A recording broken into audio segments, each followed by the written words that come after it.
As we all know, in the Saiyan Saga of Dragon Ball Z, Goku and his friends were victorious over Vegeta, and Vegeta was defeated and had to leave the Earth. However, in this video, I'm going to explain why Vegeta was actually stronger than Goku, and basically why Goku thoroughly lost the fight against Vegeta.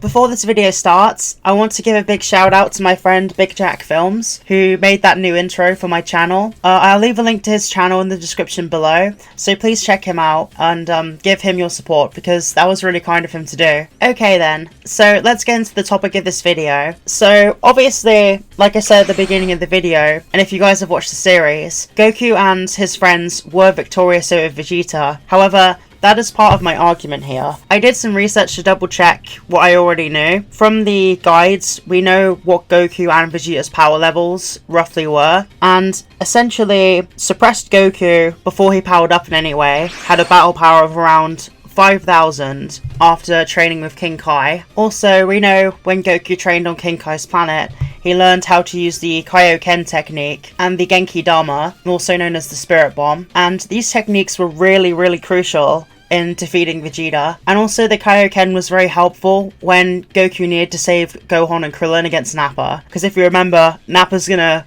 kill Gohan and Krillin when Goku arrives. However, Goku isn't going to get to them in time. However, he uses the Kaioken to get to Nappa and break his back, basically, to save Gohan and Krillin. Also, before that event, Goku obviously powered up and showed off some of his power that he had attained. And obviously the meme of it's over 8,000 or it's over 9,000 was born. But also, that's a really impactful moment for the characters because if you remember, Vegeta and Nappa were really surprised that the Earthlings could raise their battle power and make their power stronger than their suppressed power, because normally all the enemies Vegeta and Nappa went up against couldn't enhance their power, make them stronger than their power level was. So the Earthlings were very special, and obviously Vegeta would later on learn this power to basically suppress his power and surprise his opponents by letting his power out in short bursts or when he needs it. So they were obviously surprised that Goku's power jumped from around 5,000 to over 8,000. Obviously, you guys have got to remember that over 9,000 was an English dub change, and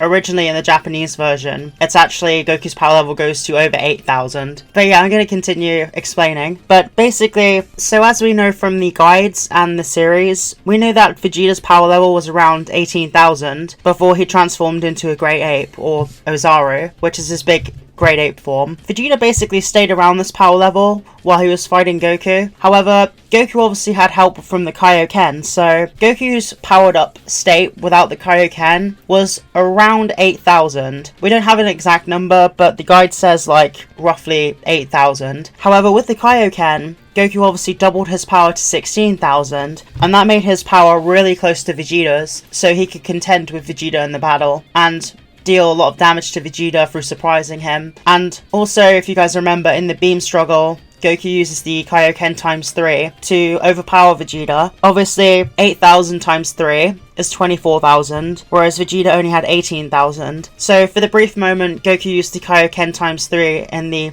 Kamehameha Gallic Gun beam struggle, Goku eclipsed Vegeta's power, and that's how he overpowered him. In addition, Goku used the Spirit Bomb later on in the fight after Vegeta had transformed into a Great Ape, and Vegeta's Great Ape form is immensely powerful, basically completely decimated Goku. Goku had no chance. The Great Ape form has a 10 times power multiplier, so Vegeta's 18,000 after he transformed shot up to 180,000, which is so much more than Goku's Kaioken, and that's why Goku got utterly decimated. And Vegeta pretty much broke every bone in Goku's body, which is pretty brutal. So, at this point, this is where my argument comes in. Like, even from the start of the fight, Vegeta was stronger than Goku. The only reason Goku had any chance to contend with Vegeta was because of his training with King Kai, and because of the Kaioken. Without the Kaioken technique, Goku wouldn't have stood a chance from the beginning. Nappa probably would have got to Krillin and Gohan before Goku got to him, and probably would have killed one of them. My guess would be probably Gohan, because Gohan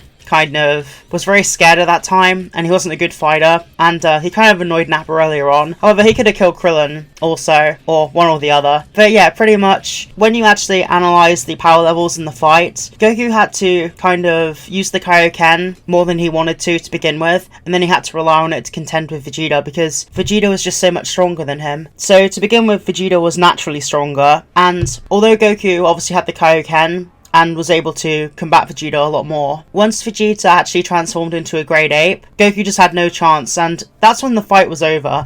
From a one-on-one perspective, Vegeta actually won his and Goku's first fight. The reason Vegeta always wanted to surpass Goku was because he kind of did lose the fight in the end, because Goku had help. You've got to remember, Goku had help from the rest of the Z fighters, obviously, even the ones that perished, being Piccolo, Tien, Yamcha, and Chaozu. Obviously, they didn't really help in the fight against Vegeta, but they did kind of mess around with Nappa a little bit. However, the main characters that were helping Goku in his fight were Gohan, Piccolo, and obviously Yajirobe, because Yajirobe cut off Vegeta's tail, and that reverted him back to his normal state. And obviously Vegeta was severely weakened at that point. And then obviously Goku charged the Spirit Bomb and gave it to Krillin, and then Gohan pushed it onto Vegeta, and then Vegeta took immense damage from the Genki Dama, or Spirit Bomb, and it didn't kill Vegeta, but Goku had assistance at the end of that fight, and if it wasn't for Goku's friends and his son, there was no way Goku was going to win that fight. So that's pretty much the whole video. So when you really analyze it, Goku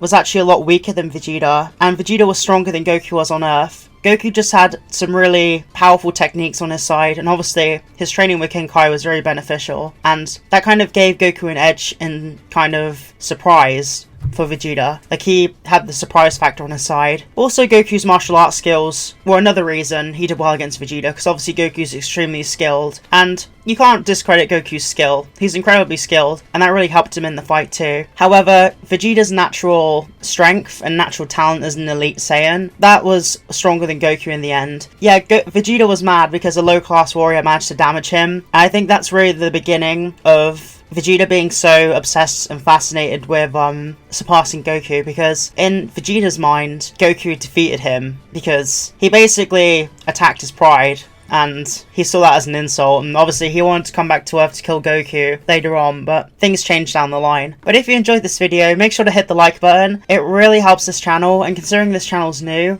I'd really appreciate it. This is actually my first Dragon Ball discussion I've recorded for this channel, but the last two I uploaded were re-uploads from my older channel. But I'm going to make new discussions from now on. I may upload a older one every now and again. However, I'm really psyched for this channel, and I'm going to be trying to upload really regularly. So if there's anything in Dragon Ball you'd like me to cover, please put it in the comment section down below, because I'll cover it. And I'm looking for ideas. Also, subscribe and hit the bell to get notifications for whenever I upload a video. I also have an Instagram and Twitter for this channel, the links are down below. And obviously, check out Big Jack Films for helping me make my intro. Yeah, thank you guys so much for watching, and I hope you all have a lovely day. This is Kame Droid, and I'll see you guys down the road.